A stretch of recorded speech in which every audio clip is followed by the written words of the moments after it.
Hello, in this video I'm gonna show you how we can open and exit the safe mode on Motorola Edge 50 Ultra. In order to use the safe mode, we need to first open the power menu, so we can press the volume up button and power button at the same time. Just simply press it. There we go.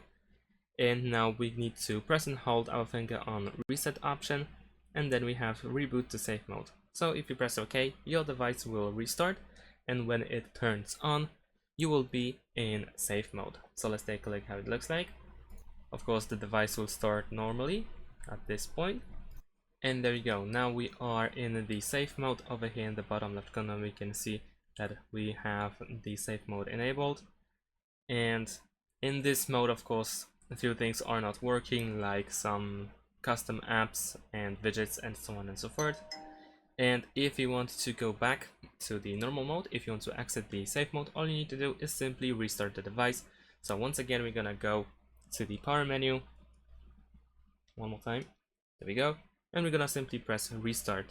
And that's all we need to do in order to restart our device.